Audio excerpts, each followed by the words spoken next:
Static charge and electric field. An object is charged if it has extra electrons or the absence of electrons. This can typically be done by charging by conduction or by contact. You can take a piece of plastic, like a plastic rod, and rub wool or silk on the plastic, and electrons will transfer from one item to another. And the Greek definition of something being charged is where you take a charged object and you bring it near something that doesn't easily charge, like little pieces of paper. And if the object, like the plastic rod, picks up or is attracted to the little pieces of paper, then the plastic rod is said to be charged. I'd like to talk with you now about the idea of inducing a charge. An induced charge is where you have some sort of conductor, which is metal, and then you bring some charged object near the metal. So maybe we have a net plus. And when we move this charged object near the piece of metal, the electrons within the metal move around so that we have a separation of charge within the metal. Now, there is no net overall charge within this metal. It's just the electrons have rearranged themselves. Now, if we could somehow break this piece of metal in half, then we would have two pieces of metal, each with a net charge, and this is charging by induction. There is still another way of doing this. So let's say we have our piece of metal, we bring a charged object near it, say a net plus, and we have minus on one side, plus on the other. And then we connect some sort of wire to our metal and attach it to the ground. And electrons will try to go to the ground. They like to move to the ground. So all these electrons would move to the ground, and then perhaps you cut the wire or get rid of the wire, and what you're left with is a piece of metal with a net charge. And so that's charging by induction. Now back up to my original picture before the metal was broken and we had an overall neutral piece of metal with just a separation of charge. This is a situation where an object has been polarized. And what is this here? You have a plus end on the left side and a minus end on the right. You could tell me our next class meeting on what that is. Okay, now I want to talk about Coulombs Law. Coulombs Law is the electrostatic force of attraction and repulsion between charged particles.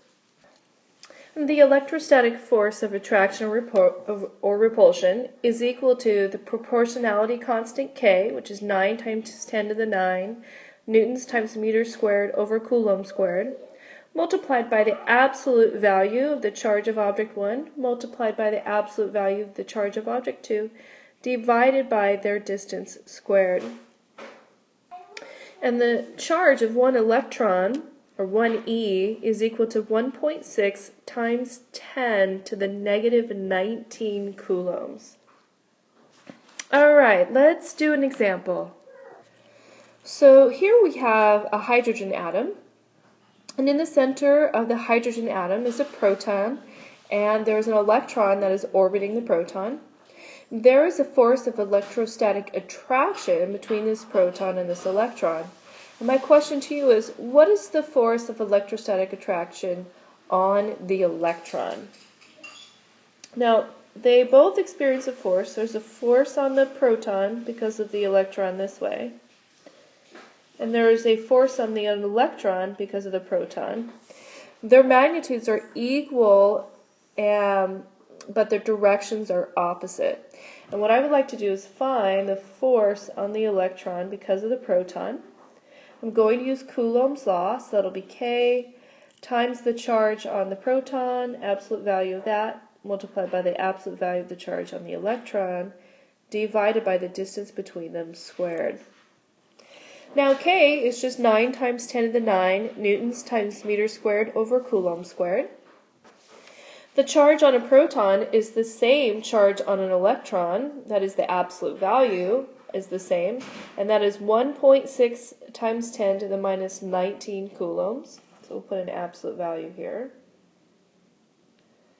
And lastly, the R value, the distance between the proton and the electron, is 0.53, it's a point there, times 10 to the negative 10 meters.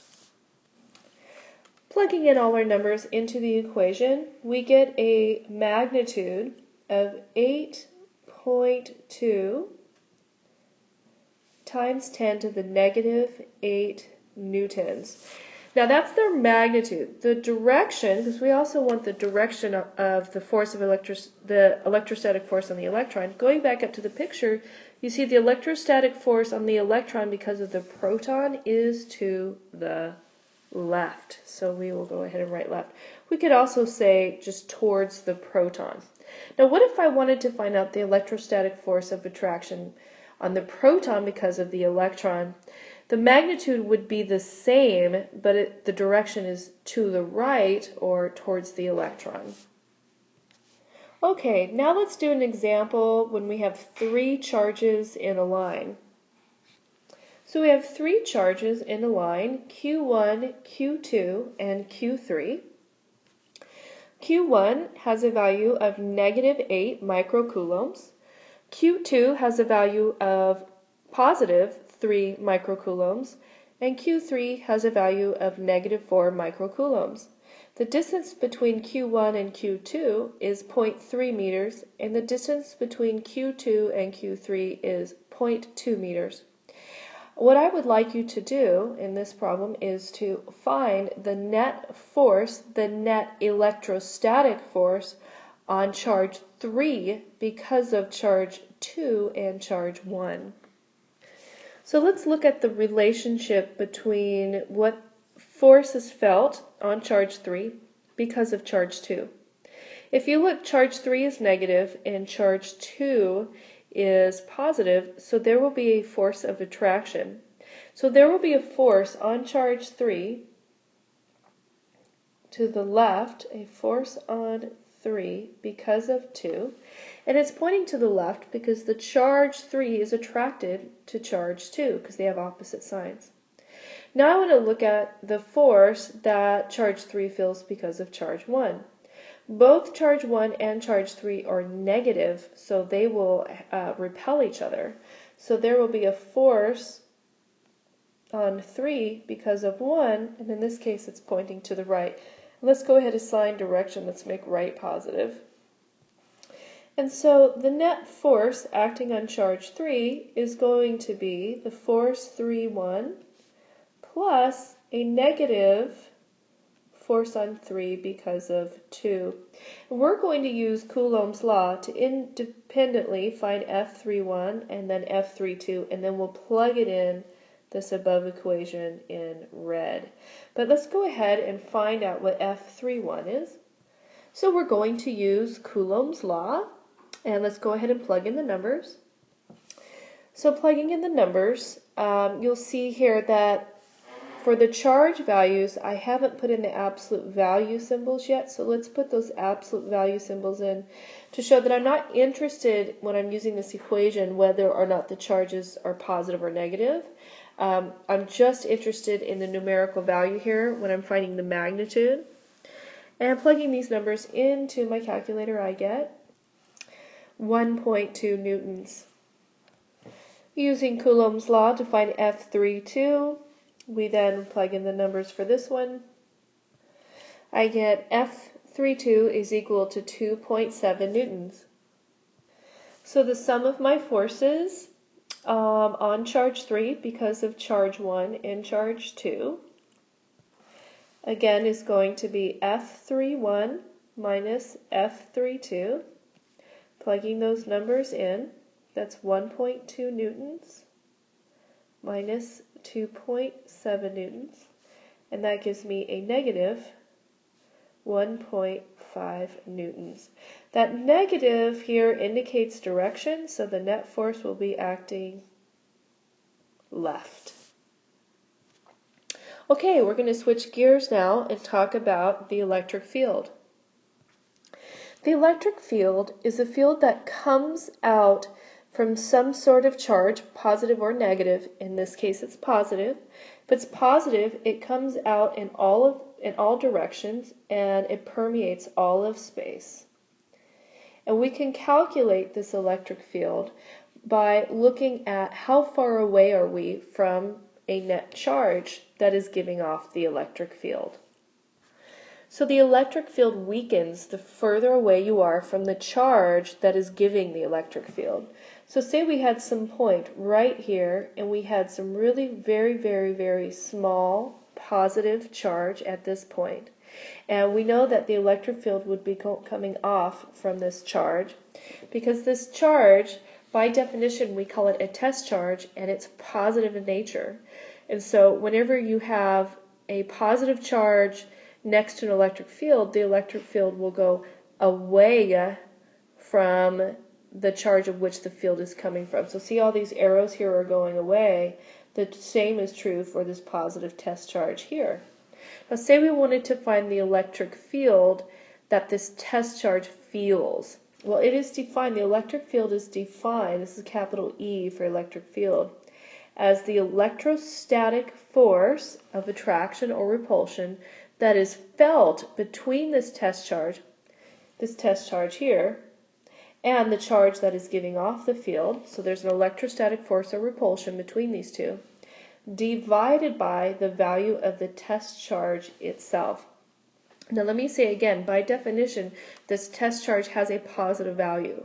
So because of that, there will be an electrostatic force of repulsion between these two, because the charge that is giving off the electric field is positive, and the charge that is feeling the electric field is also positive. So there will be a repulsion, electrostatic force of repulsion. Now if your test charge is positive, which most of the time it is, then the direction of your field will be in the same direction of your force. Okay, now let's move on. Now we know a formula for the electrostatic force of attraction or repulsion, and that's equal to K multiplied by, let's give a big Q for the charge that's giving the electric field, multiplied by the absolute value of that, multiplied by the absolute value of the test charge, divided by the distance between them squared. So that's the electrostatic force. And then we divide all that by the value of the test charge. Looking closer at this, you'll see that the test charge values cancel. And so my equation for electric field is simply the proportionality constant K multiplied by the absolute value of the charge that is giving off the field, divided by the distance between the charge that is giving the field and the test charge that is feeling the field. So as you can see, this electric field is dependent on distance. The further away you are from the charge that is giving the electric field, the less you feel the electric field. It's actually by the inverse square of the distance. Okay, so let's do an example of two charges here. We'll have a Q1, we will have a Q2, and somewhere in the middle we have a point P. And I would like you to find the electric field at point P because of Q1 and Q2. Let me go ahead and write in some of the values here. Okay, so Q1 has a value of negative 25 microcoulombs. Q2 has a value of 50 microcoulombs. We have a distance between Q1 and point P, or an R sub 1, of 2 centimeters. Let's convert that to meters, 0.02 meters. And then we have a distance between point P and Q2 of 8 centimeters, so let's change that to 0.08 meters. Now, at point P, first thing we're going to do is draw a diagram of the field. So the field at point P, because of charge 1, now since you haven't been told, there's an assumption made that P is a test charge of positive value. And you notice Q1 is a value, it's negative 25. So because of that, the electric field is going to be attracted to that negative. So we're going to have an E1, an electric field because of 1 moving to the left. Now let's go ahead and look at point P again. And let's look at the field because of Q2. Now Q2 is positive, and P is a positive test charge, so the electric field here is going to point away from Q2. So we're going to have another arrow here because of E2. So E2 and E1, turns out they're in the same direction, and so we will be adding those two values to find the total E at point P. We're going to take E1 plus E2, and as you can see that once we add those together, the direction will be moving to the left. Now let's go ahead and find the magnitude. Now, the magnitude of each one, like let's find E1 for example, that's going to be the proportionality constant K multiplied by the absolute value of Q sub 1 divided by R sub 1 squared. So let's plug in the numbers. So my value for E1, I will be adding that to my value for E2, plugging in the numbers. So we get a value of 6.3 times 10 to the 8 newtons per coulomb, and this is to the left. Now, what if this charge at point P was an electron, and what would the acceleration be at this point?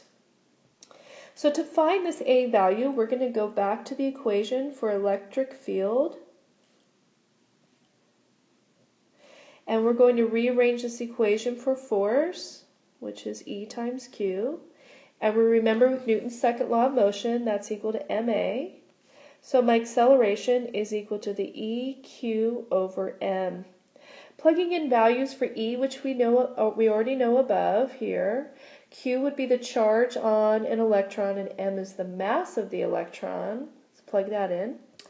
So plugging those numbers in, I get a value for acceleration of 1.1 times 10 to the 20 meters per second squared. So this is the acceleration in electron fields because of the electric field, the net electric field at that point.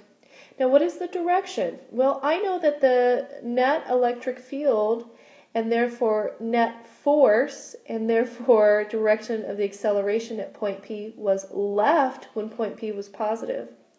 But I also know that the direction of the force and field are opposite of each other when the charge I'm looking at is a negative, like an electron. So the net electric field is still left when we have an electron at point P, but the force acts to the right once we change it to an electron, and therefore the acceleration is also to the right. All right, let's talk about electric field lines. So electric field lines try and show the strength of the electric field and the direction of the field based on what charge you're dealing with. So if you have a positive charge, the electric field comes out in all directions from that positive charge, and it permeates all of space. And the electric field value diminishes by the inverse square of the distance from it. If I have a negative charge, there's still an electric field, but it comes from space and goes to the charge.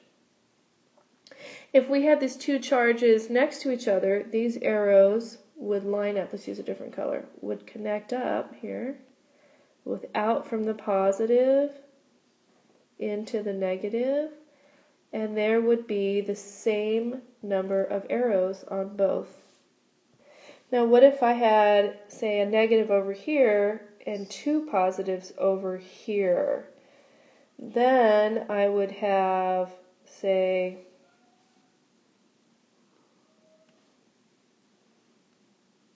two coming from the positive into the negative. Since there's two charges on the plus side, there will be double the amount of field lines coming out of it. So 4 coming out of the plus and only 2 going into the minus. Okay, here's your practice problems, and these will be due our next class meeting. Good luck.